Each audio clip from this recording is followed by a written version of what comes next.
Hello dear students, welcome to bio classes online. आज हम दो important cell organelles mitochondria and plastids के बारे में डिस्कस करेंगे।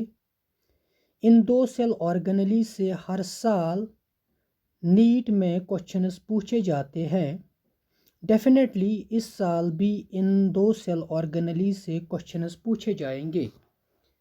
मैं आप लोगों को एश्योरेंस देता हूँ कि इस साल इन दो सेल ऑर्गेनेली से जो भी क्वेश्चंस पूछे जाएंगे आप उनको आराम से कर सकोगे अगर आप ये वीडियो एंड तक देखेंगे।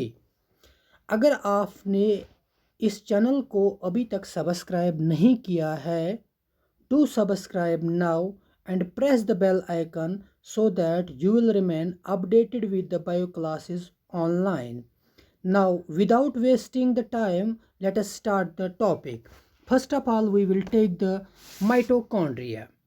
What is mitochondria? Mitochondria एक double membrane bound DNA containing cell organelle होती हैं जो एसेंशियल हैं for the aerobic respiration.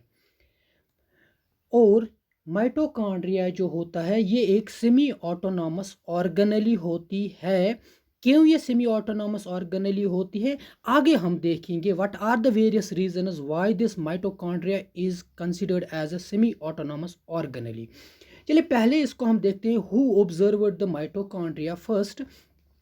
It was Kolliker in 1880 who first observed the mitochondria, and the term mitochondria was coined by Binda in 1897.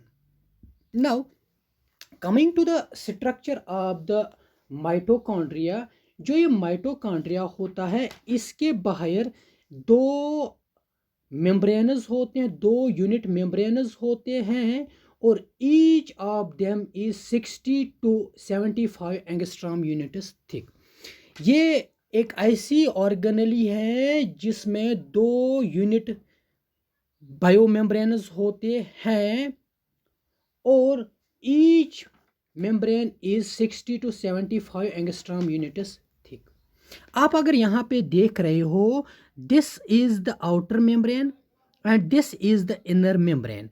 Outer membrane जो इसका होता है वो smooth होता है, आउटर मेम्ब्रेन इसका स्मूथ होता है और वो ये जो आउटर मेम्ब्रेन होता है ये परमिएबल होता है नंबर ऑफ मेटाबोलाइट्स के लिए, क्योंकि इस आउटर मेम्ब्रेन में कुछ प्रोटीन चैनल्स होती है जिन प्रोटीन चैनल्स को हम कहते हैं पोरिन्स। और इन पोरिन्स की वजह से ये मेम्ब्रेन परमिएबल होता है नंबर ऑफ मेटाबोलाइट्स के लिए।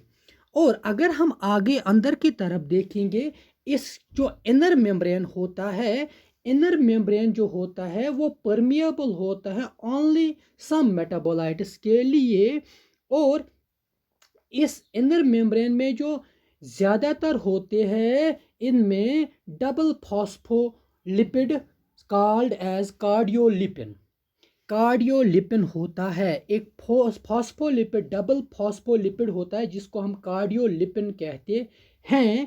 तो और इम्पॉर्टेंट पॉइंट यहाँ पे ये है, ये जो इनर मेम्ब्रेन होता है ये स्मूथ नहीं होता है, इसमें फिंगर लाइक प्रोजेक्शंस होते हैं या इन्वोल्यूशंस होते हैं जिनको हम कहते हैं क्रिस्टाई। और अगर आप यहाँ पे देख रहे हो, ये यहाँ पे जो फिंगर लाइक प्रोजेक्शन जो इनर मेम्ब्रेन के हैं ये क्रिस्टाई होते हैं। और इन क्रिस्टाई का मेन एम ये होता है to increase the surface area of this membrane, because यही मेम्ब्रेन होता है जिसके ऊपर एंजाइम्स होते हैं, इलेक्ट्रॉन कैरियर्स होते हैं जिन which help in the electron transport chain. और इस इनर मेम्ब्रेन में के अंदर और as well as this crystal के ऊपर small tennis racket like particles होते हैं जिनको हम कहते हैं एलिमेंट्री पार्टिकल्स और F0 F1 पार्टिकल्स, या उनको हम कहते हैं ऑक्सीजोम्स। और these elementary particles or F0 F1 particles or oxysomes, they act as the ATP synthase। अब यहाँ पे these are the enzymes, this ATPase is an enzyme which is responsible for capturing the ADP and or binding the phosphate group with the ADP to form a ATP. अब यहाँ पे एक space होती है, जहाँ जो स्पेस होती है बिटवीन द आउटर मेम्ब्रेन और एंड द इनर मेम्ब्रेन, उसको हम कहते हैं इंटर मेम्ब्रेन स्पेस, और जिसको हम कहते हैं पेरीमाइटोकॉन्ड्रियल स्पेस, या इसको हम कहते हैं outer chamber B.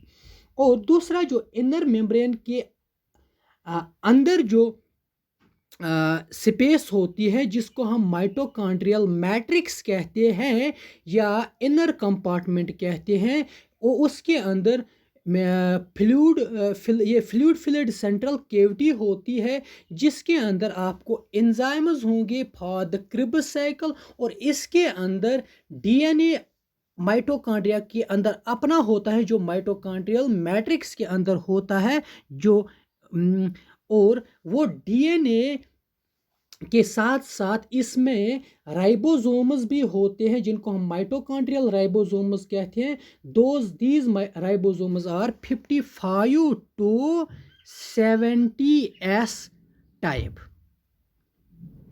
These are some of the important points of the mitochondria के स्ट्रक्चर की अगर हम बात करेंगे। और अगर मैं यहाँ पे एक माइटोकॉन्ड्रिया बना दूं, तो यहाँ पे ये आउटर मेम्ब्रेन है, ये स्मूथ है, और अंदर की तरफ अगर मैं यहाँ पे इनर मेम्ब्रेन बना दूं, तो इसमें ये यहाँ पे आप देख लीजिए फिंगर लाइक प्रोजेक्शंस होते हैं, जिन फिंगर लाइक प्रोजेक्शंस को हम कहते हैं क्रिस्टाई। तो ये तो हो गया यहाँ पे आउटर मेम्ब्रेन, ये तो हो गया ये वाला इनर मेम्ब्रेन। और इसी अंदर अगर हम यहाँ पे देखेंगे, ये जो स्पेस होती है, the space which is between the outer membrane and the inner membrane is called as intermembrane space और माइटोकॉन्ड्रियल स्पेस और आउटर चैम्बर। और यहाँ पे इनर जो ये the space which is present just inside और the cavity which is surrounded by an inner membrane, उसको हम कहते हैं माइटोकॉन्ड्रियल मैट्रिक्स और इनर कंपार्टमेंट। और यहाँ पे जो इनर मेम्ब्रेन पे होते हैं, इनर मेम्ब्रेन पे आपको जैसे मैंने अभी जिक्र किया, उसके इसमें टेनिस रैकेट लाइक स्ट्रक्चर्स होते हैं, इस तरह के स्ट्रक्चर्स होते हैं, जिनको हम कहते हैं F0 F1 particle. This is the F0 and this is it stock, इसको हम स्टॉक कहते हैं, और इसको हम कहते हैं F1 पार्टिकल। तो F0 F1 पार्टिकल और एलिमेंट्री पार्टिकल्स या ऑक्सीजोम्स कहते हैं। अब यहाँ पे सवाल है, कितने एक माइटोकॉन्ड्रिया पे F0 F1 पार्टिकल्स होते हैं? 1 × 10⁴ to 1 × 10⁵ एलिमेंट्री पार्टिकल्स या ऑक्सीजोम्स एक माइटोकॉन्ड्रिया के अंदर होते हैं। और ये जो यहाँ पे मैं दिखा रहा हूँ, ये इसका माइटोकॉन्ड्रियल मैट्रिक्स है। और यहाँ पे माइटोकॉन्ड्रियल मैट्रिक्स के अंदर, इसके अंदर डायरेक्ट अपना डीएनए होता है, और राइबोसोम्स भी होते हैं, और कुछ एंजाइम्स भी होते हैं which are involved in the Krebs cycle. और साथ साथ में अगर हम यहाँ पे देखेंगे, कुछ जगहों पे जो आउटर मेम्ब्रेन और इनर मेम्ब्रेन जो होता है, वो दे कम in contact with each other. अगर मैं यहाँ पे इसको अच्छी तरह दिखाऊं, यहाँ पे ये वाला पार्ट यहाँ पे इनर मेम्ब्रेन और आउटर मेम्ब्रेन एक दूसरे के कंटैक्ट में आ जाते हैं। और ऐसी साइट्स को जहाँ पे इनर मेम्ब्रेन और outer membrane of the mitochondria come in contact with each other are called as, इनको हम कहते हैं एडहेशन साइट्स।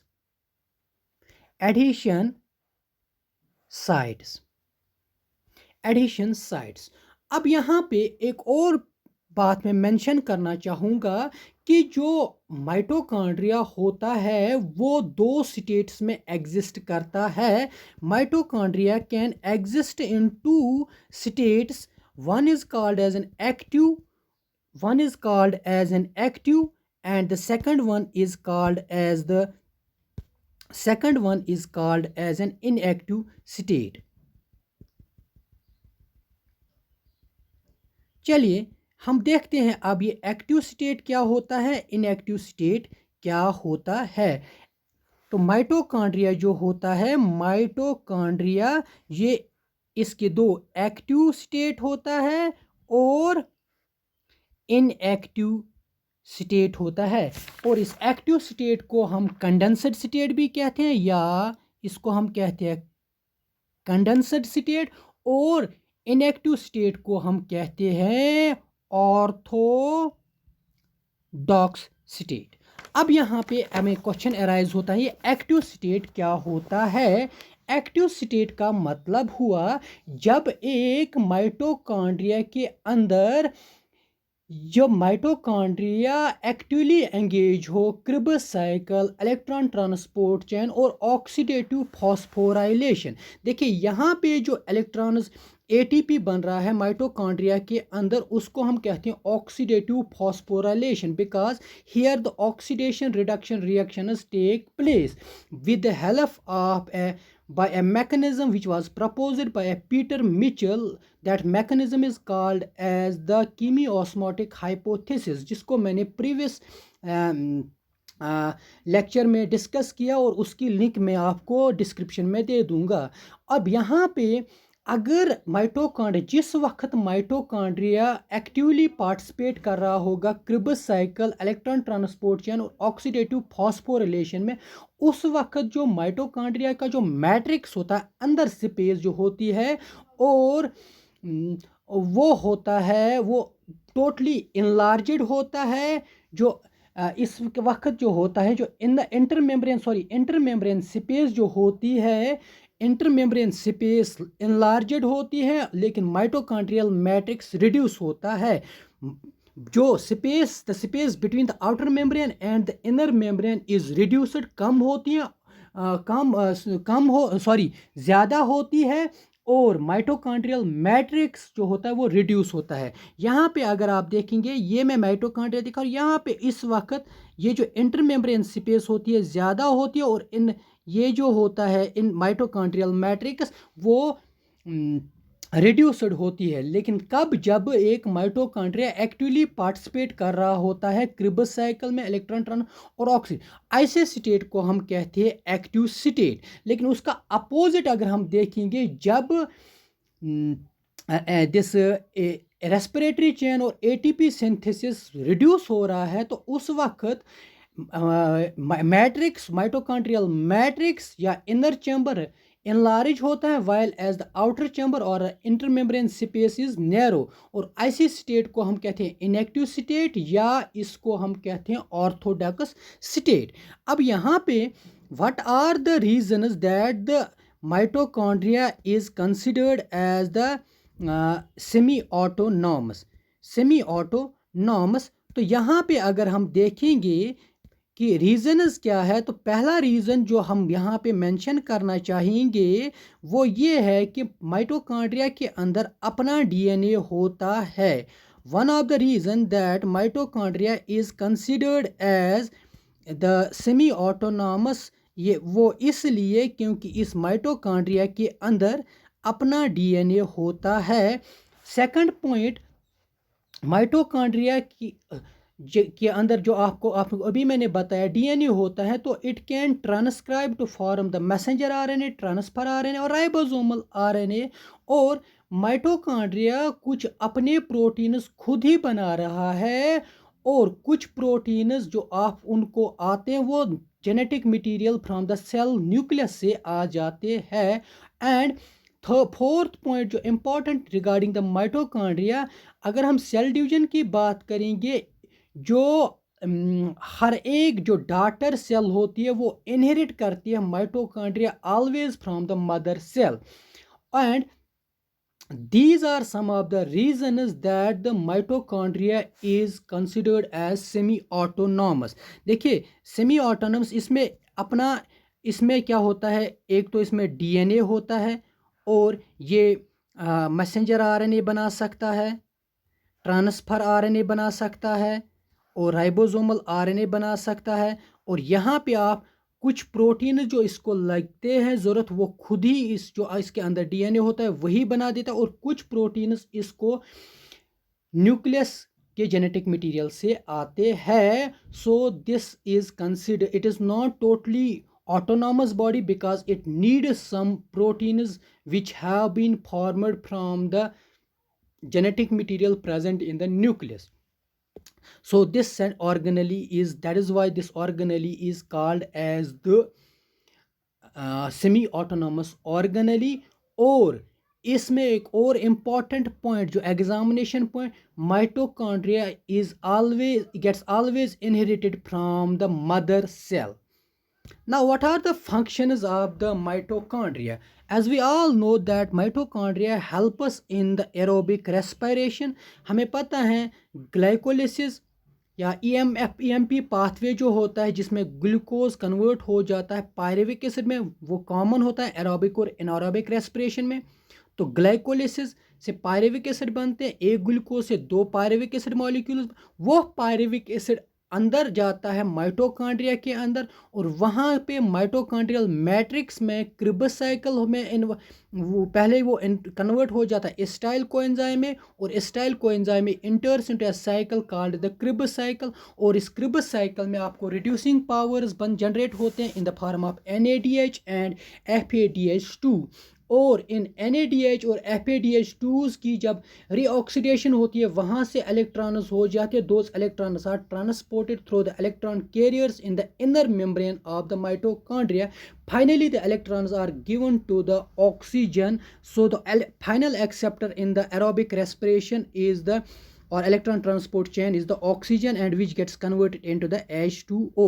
और इस दौरान जब ये इलेक्ट्रॉन ट्रांसपोर्ट चेन होती है तो इस दौरान क्या होता है कि माइटोकॉन्ड्रियल मैट्रिक्स से प्रोटॉन्स इंटरमेम्ब्रेन स्पेस की तरफ जाते हैं, और जब यहाँ पे जाते हैं तो एक ग्रेडियंट जनरेट होता है जिस ग्रेडियंट को हम कहते हैं इलेक्ट्रोकेमिकल ग्रेडियंट और proton gradient. And outer chamber की तरफ थोड़ा स्लाइटली पॉजिटिव होता है और इनर चैम्बर की तरफ स्लाइटली नेगेटिव है. अकॉर्डिंग टू द कीमी osmotic hypothesis proposed by the Peter Mitchell, जब ये प्रोटॉन्स वापस आ जाते हैं through the F0 F1 particles, उस वक्त जो एनर्जी रिलीज होती है that energy is capture to form the ATP. और एक और पॉइंट यहाँ पे मैं मेंशन करना चाहूँगा कि हर एक ATP से एक NADH से अप्रॉक्सीमेटली एक NADH की जब रीऑक्सीडेशन होती है तो वहाँ पे एटलीस्ट कम से कम 3 ATP बनते हैं, और अगर FADH की जब रीऑक्सीडेशन होती है तो वहाँ पे 2 ATPs बनते हैं. तो आप खुद ही कैलकुलेट कर सकते हो आप जब क्रिबस साइकिल या ग्लाइकोलिसिस पढ़ोगे. तो नेक्स्ट फंक्शन जो इस माइटोकॉन्ड्रिया की है, तो ये तो सबों को पता है कि mitochondria helps in the aerobic respiration. तो नेक्स्ट फंक्शन जो माइटोकॉन्ड्रिया की है that is it also provides the intermediates for the synthesis of important biomolecules. ये जो माइटोकॉन्ड्रिया है ये बहुत सारे इंटरमीडिएट्स प्रोवाइड कर रहा है for the formation of important biomolecules such as chlorophyll के लिए जो इंटरमीडिएट्स हैं वो प्रोवाइड कर रहा है, साइटोक्रोम्स या स्टेरॉइड्स एक्स्ट्रा. तो दूसरी फंक्शन है ये प्रोवाइड कर रहा है important intermediates for the synthesis of some important biomolecules such as chlorophyll, such as cytochrome, such as steroids. And the important next function of the mitochondria is matrix of mitochondria.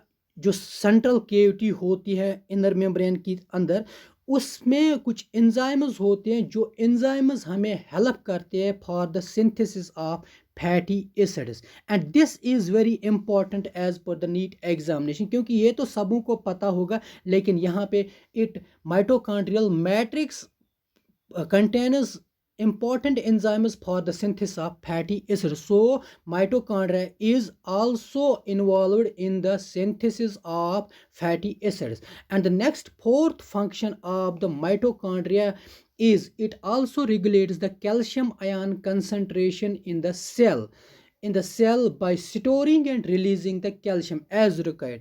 ये calcium cell के अंदर calcium ion concentration को regulate कर देता है either by storing or by releasing the calcium ions as required. So these are some of the important functions of the mitochondria. Now let's have a look on some of the NEET questions which have been already asked in the NEET. The important one are oxysomes or F0 F1 particles they occur on the inner mitochondrial membrane as we know now.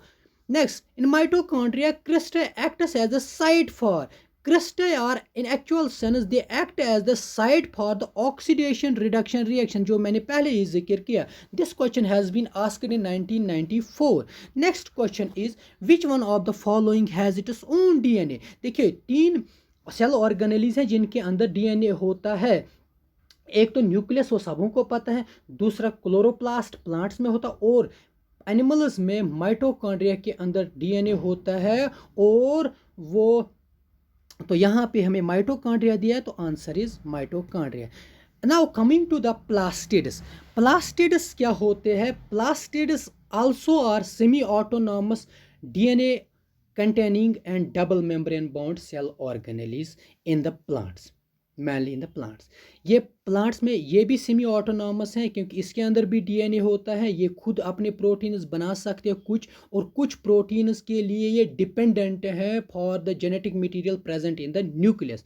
And it is also the double membrane bound cell organelle. इसके अंदर भी 2 unit membranes होते हैं and in plastids के अंदर. और जो ये टर्म प्लास्टिड है, this term plastid was introduced by Ernest Haeckel in 1866. देखिए यहाँ पे अब हम बात करेंगे प्लास्टिड्स के कितने टाइप्स हैं.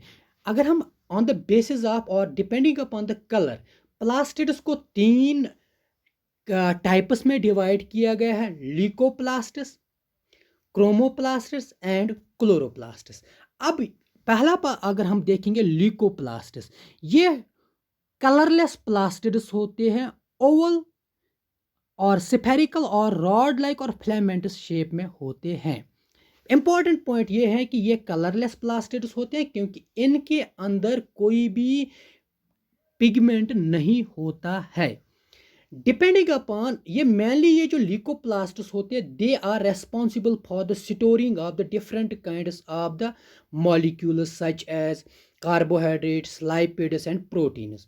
On the basis of which type of macromolecule they store, these leucoplasts have been divided into 3 categories: amyloplastus, aleoplasts and erythroplasts. चलिए amyloplastus की अगर हम बात करेंगे, they are the starch storing leucoplasts or simply they are the carbohydrate storing.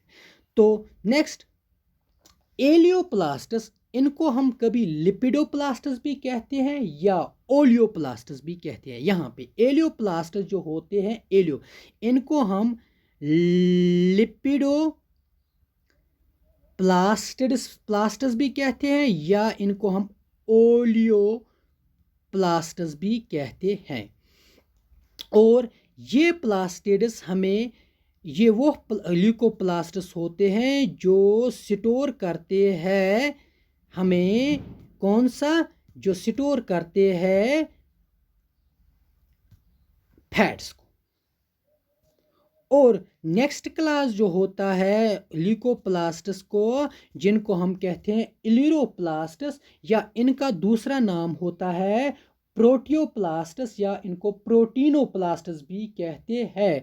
They store और they contain proteins in the crystalloid और crystalloglobuloid state में, या simply they contain the proteins. So these are the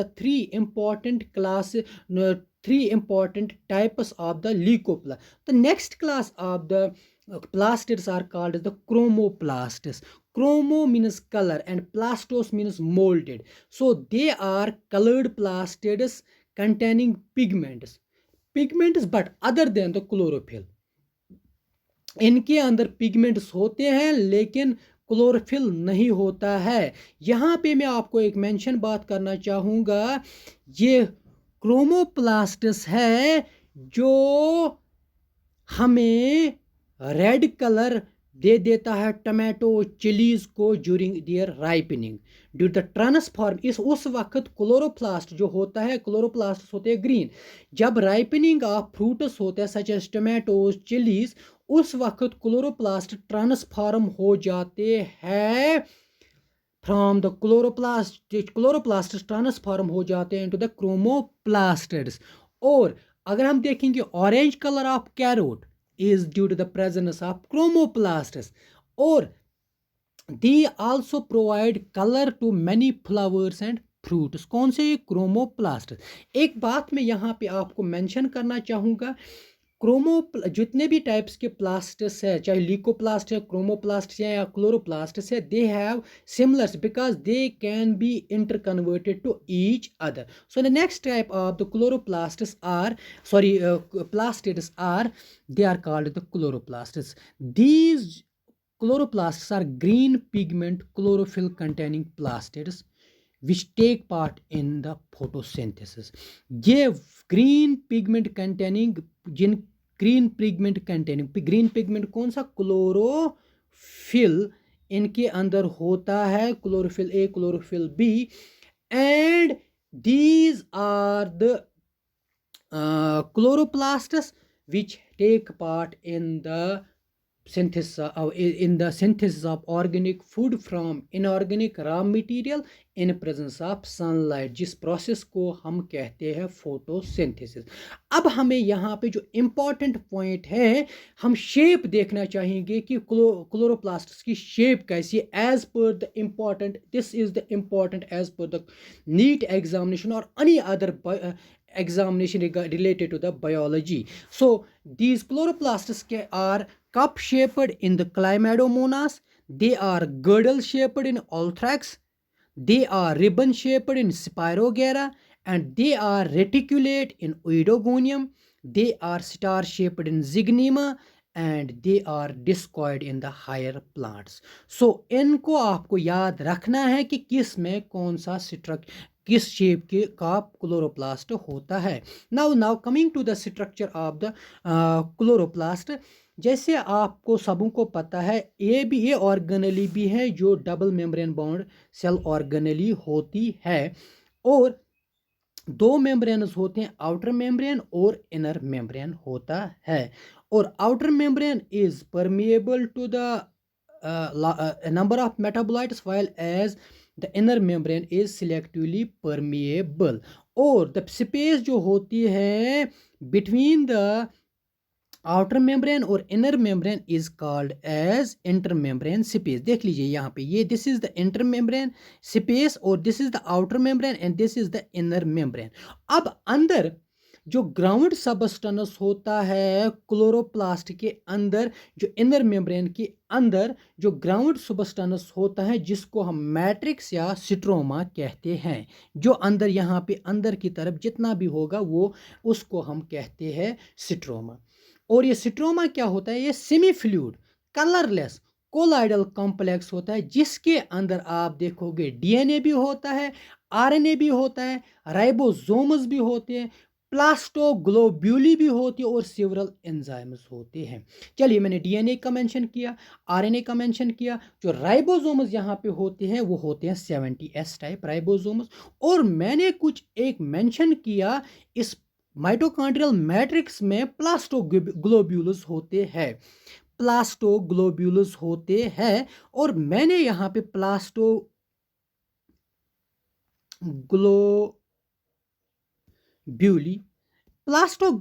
क्या होती है, they are lipid droplets containing some enzymes, vitamin K and quinones। ये lipid droplets होते हैं जो माइटोस्ट्रोमा में होते हैं, क्लोरोप्लास्ट के स्ट्रोमा में होते हैं, और इन लिपिड ड्रॉपलेट्स में कुछ एंजाइम्स भी होती है, विटामिन के भी होता है, कोई नून्स भी होते हैं। और कुछ क्लोरोप्लास्ट के मैट्रिक्स में इन हायर प्लांट्स की अगर हम बात करेंगे, वो स्टार्च को स्टोर करते हैं टेम्पररी। लेकिन अगर हम ग्रीन एल्गा की बात करेंगे, क्लोरोप्लास्ट के अंदर या क्लोरोप्लास्ट के मैट्रिक्स के अंदर एक या एक से ज़्यादा स्टार्च स्टोरिंग स्ट्रक्चर्स होते हैं जिनको हम कहते हैं पायरिनॉइड्स। What are pyrenoids? Now, pyrenoids are the starch storing structures in green alga, and they are responsible for storing the starch permanently. लेकिन हायर प्लांट्स की अगर हम बात करेंगे तो वहाँ पे starch is stored by the chloroplasts temporarily, not permanently. अब अगर हम अंदर की तरफ आएंगे, इस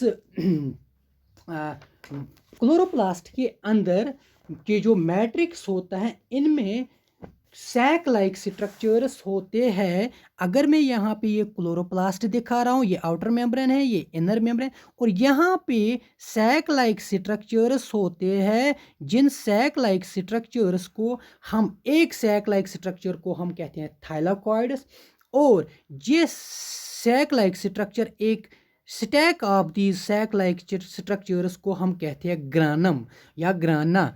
अब अगर यहाँ पे एक को मैं ले लूँ, इस एक को मैं कहता हूँ thylakoid. It is also the membrane bound. ये इसी मेम्ब्रेन बाउंड इस थाइलाकॉइड के मेम्ब्रेन पे पिगमेंट्स होते हैं, क्लोरोफिल ए, क्लोरोफिल बी और अदर एसेसरी पिगमेंट्स, और वो बना देते हैं photosystem first and photosystem second. और यहाँ पे जो ये स्टैक ऑफ कॉइन्स होते हैं, कॉइन लाइक स्ट्रक्चर्स होते हैं, इसको हम कहते हैं ग्राना। क्या कहते हैं हम इनको? ग्राना। और इसके बारे में भी मैंने प्रीवियस लेक्चर में डिस्कस थोड़ा किया है। और ये जो ग्राना होता है, ये grana are interconnected with each other by means of a tube like structures. जिन ट्यूब लाइक स्ट्रक्चर्स को हम कहते हैं, इनको हम कहते हैं, क्या कहते हैं हम इनको हम कहते हैं स्ट्रोमा और इंटरग्रानल थाइलाकॉइड, और फ्रेट्स भी कहते हैं या लेमिली भी कहते हैं। और मैं जिक्र कर रहा था, ये तो माइटोकॉन्ड्रिया, ये तो सॉरी मैट्रिक्स हो गया, यहाँ पे ही डीएनए भी होगा, यहाँ पे भी राइबोसोम 70s होगा, और जो यहाँ पे इन दो ग्रेने को ज्वाइन करते हैं, इनको हम फ्रेट्स कहते हैं, स्ट्रोमल और इंटरग्रेनल थाइलाकॉइड भी कहते हैं। और इस थाइलाकॉइड के मेम्ब्रेन्स पे क्लोरोफिल और अदर पिगमेंट्स होते हैं, और वो दो सिस्टम्स बना देते हैं, P680 या जिसको हम कहते हैं फोटोसिस्टम सेकंड, और P700 जिसको हम कहते हैं फोटोसिस्टम फर्स्ट बी। और नेक्स्ट अगर हम बात करेंगे इसकी, जो हम सभी को पता है कि दिस क्लोरोप्लास्ट या helps in the synthesis of the food by a process called as photosynthesis। दूसरी बात, यहाँ पे इस फोटोसिंथेसिस के दौरान कार्बन बाहर से लिया जाता है और ऑक्सीजन मैन्युअली छोड़ा जाता है in an non cyclic photophosphorylation. तो ऑक्सीजन और कार्बन डाइऑक्साइड को ये क्लोरोप्लास्टस बैलेंस्ड रख देते हैं इन एटमॉस्फेयर। और they also store fats in the form of plastoglobuli. जैसे मैंने आपको बताया, क्लोरोप्लास्ट के मैट्रिक्स या स्ट्रोमा में फैट ड्रॉपलेट्स या लिपिड ड्रॉपलेट्स होते हैं, जिनमें एंजाइम्स भी होते हैं, विटामिन के भी होता है, क्विनून भी होता है। तो दोज फैट ड्रॉपलेट्स और lipid droplets are called the plastoglobuli. They store this in plastoglobules को के अंदर फैट स्टोर होता है। They also store the starch either temporarily in the matrix और in case of green alga permanently in the structures, जिनको हम कहते हैं pyrenoids. They also can change into the chloroplast. Chloroplasts change हो सकते हैं क्रोमोप्लास्ट, जैसे मैंने जिक्र किया क्रोमोप्लास्टस में कि जब राइपनिंग ऑफ फ्रूट होता है, टमाटो, चिलीज या the colour orange colour of carrot, वो उस वक्त होता है जब क्लोरोप्लास्ट जो ग्रीन होता है वो कन्वर्ट होता है क्रोमोप्लास्ट में। सो हम यहाँ पे कह सकते हैं एक किस्म का प्लास्टर दूसरे किस्म के प्लास्टर में चेंज हो सकता है। अब ये भी जो क्लोरोप्लास्ट है या प्लास्टिड्स है, ये भी सेमी ऑटोनॉमस है, क्योंकि इनके अंदर भी अपना डीएनए होता है और कुछ प्रोटीन्स खुद बना सकते और कुछ प्रोटीन्स के लिए डिपेंडेंट है फॉर द न्यूक्लियस, जो जेनेटिक मटेरियल न्यूक्लियस के अंदर होता है। Now we will take some of the NEET previous year NEET questions. All plastids similar structure because they can, सभी प्लास्टिड्स का सिमिलर स्ट्रक्चर होता है, क्यों? Because they get transformed from one type to another, जो अभी मैं जिक्र कर रहा था। Next, in chloroplast chlorophyll is present in, chlorophyll कहाँ पे प्रेजेंट होता है? आउटर मेम्ब्रेन पे भी नहीं, इनर थाइलाकॉइड्स पे होता है, जो सैक लाइक और कॉइन लाइक स्ट्रक्चर्स होते हैं। Chlorophyll in chloroplasts is located in, कहाँ पे क्लोरोप्लास्ट होता है? ग्राना में, पायरिनॉइड में, स्ट्रोमा में, बोथ ग्राना एंड स्ट्रोमा। देखिए grana is a stack of thylakoids, so यहाँ पे ग्राना करेक्ट आंसर है। Next, which of the following types of plastids does not contain stored food material? देखिए एलियोप्लास्टस में हमने अभी जिक्र किया कि एलियोप्लास्ट जो होते हैं इनमें दीज आर लिपिड स्टोरिंग, इनके अंदर लिपिड्स होते हैं। इलिरियो में जो होते हैं वो प्रोटीन्स होते हैं। एमाइलो में कार्बोहाइड्रेट्स होते हैं। तो these only the chromoplasts, they are not responsible for storing the food material, so the right answer is chromoplasts. DNA is not present in, देखिए पहले ही मैंने मेंशन किया न्यूक्लियस में भी डीएनए होता है, तो it is not the right answer. Mitochondria में भी डीएनए होता है और क्लोरोप्लास्ट में भी डीएनए होता है, not it is the ribosomes जिनके अंदर डीएनए नहीं होता है। Subscribe and share bio classes online by Ashiq Hussain. Thank you.